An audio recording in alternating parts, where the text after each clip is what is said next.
constitue en pays Diola une dimension essentielle de l'épanouissement des êtres humains, des individus, des sociétés, de leur identité et de leurs projets communs. Et c'est à travers une telle activité culturelle que les communautés font le choix de faire revivre intensément les valeurs culturelles léguées par leurs ancêtres.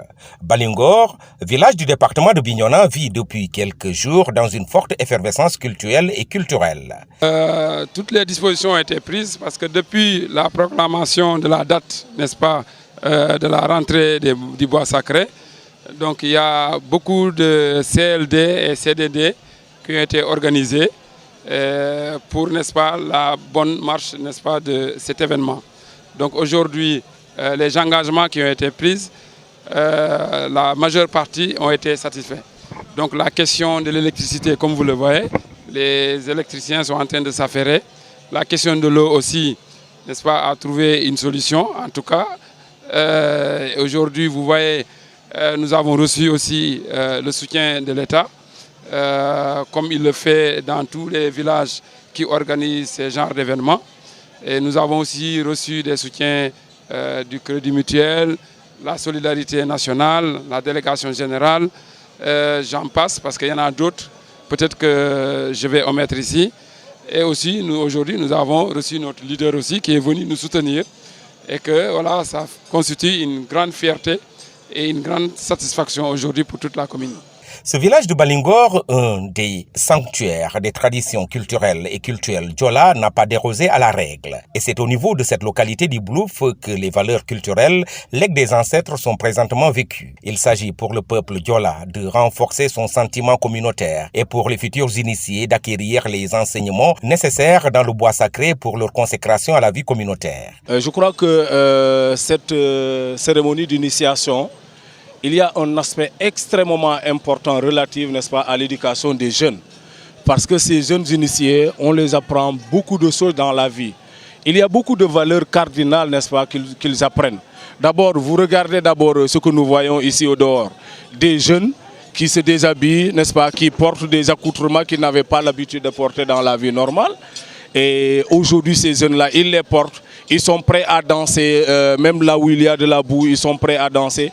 Mais toutefois, dans le bois sacré, il y a beaucoup d'autres choses qu'ils apprennent qu'on ne peut pas dire ici. Mais ce que l'on peut dire, les valeurs relatives au respect de son vis-à-vis, l'amour de son prochain, un ensemble de choses, les jeunes essaient on essaie d'inculquer ces valeurs-là aux jeunes au niveau du bois sacré. Mais tout cela, ce que l'on peut résumer, le respect de l'autre est vraiment une valeur qu'on apprend à ces jeunes. Pour la circonstance, les futurs initiés dans les différentes étapes qui précèdent l'entrée dans le bois sacré sont accompagnés dans leur périple par une foule nombreuse composée pour l'essentiel d'initiés aguerris reconnaissables par leur déguisement. Leurs masques, des perles autour du cou et munis d'accessoires évocateurs du passé ancestral, tout en brandissant des couteaux, des armes et des lances et d'autres s'exerçant au maniement des fusils ou de canaux traditionnels. Colombaye, général Alungaï Colombaye. C'est ce qui nous reste. Tu ne peux pas abandonner ça. Mais c'est pour ça permet aussi à beaucoup de villageois quand même d'être invulnérables. Parce qu'ils vont chercher des racines, des feuilles. Hein? Donc ces amulettes que vous voyez comme ça, ce sont des racines, ce sont des feuilles. Bon, c'est tout. Donc vous prenez tout ça là, un mixage de tout ceci et vous êtes invulnérable. Au couteau et au fusil. C'est avec le boucout que l'on essaie encore de révéler beaucoup de relations familiales que les gens ignoraient à l'époque. Parce qu'un futur initié, il va chez sa maman, chez ses grands-parents, maternels comme paternels. Et ces gens-là vont enlever une petite partie, n'est-ce pas, de ses cheveux. Donc tout ça, l'idée c'est de montrer que l'arbre généalogique, que ce soit du côté de la maman, mais également du papa. De sorte que ces jeunes-là qui ignoraient ces relations, toutefois, après la circoncision, ils comprennent que lorsque j'étais prêt à entrer dans le bois sacré, on m'avait amené dans telle famille. Pourquoi on m'a amené dans telle famille? C'est parce que y a des liens de parenté que je ne connaissais pas, mais désormais que je connais.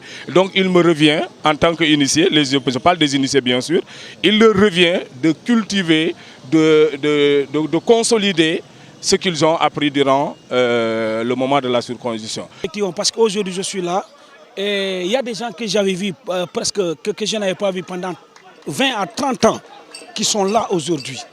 On s'est rencontrés, en tout cas, on a discuté, on s'est rapprochés.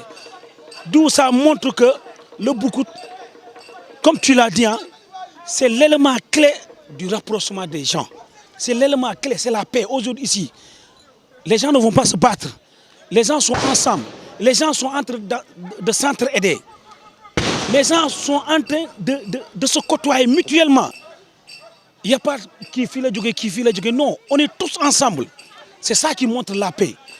À travers ces actions, à travers ces activités, la Casamance va se réunir.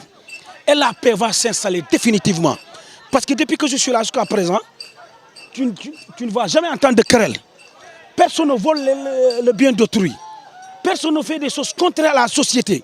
Personne ne fait des actions contraires à ce que la société a imposé ici. Il y a des règles que les Diola ont installées et les gens sont en train de les respecter à la lettre. C'est ça qui montre la fierté et vraiment c'est la cohésion sociale. Ce que je ressens actuellement aujourd'hui, c'est une immense fierté que je ne pourrais pas vous dire comment ça s'arrête, quoi. Parce que dans le bois sacré, depuis nos ancêtres, les anciennes générations, nos parents, depuis, j'ai entendu 32, ils sont venus, 32, après 52, ils ont fait le 52, après ils sont venus le 82. Moi, mon papa, il est initié en 82. On n'était pas encore nés. Voilà, le moment arrive, 40 ans de plus, là on est là pour être initié, pour que nous connaîtrons notre trace de tradition.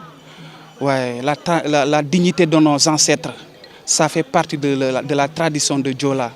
Ça s'appelle Boucout. Un fils Diola, avant qu'on vous donne un foyer, avant qu'on vous donne la responsabilité d'être un père de famille, donc ils vont vous enseigner dans le bois sacré. Là, c'est sacré.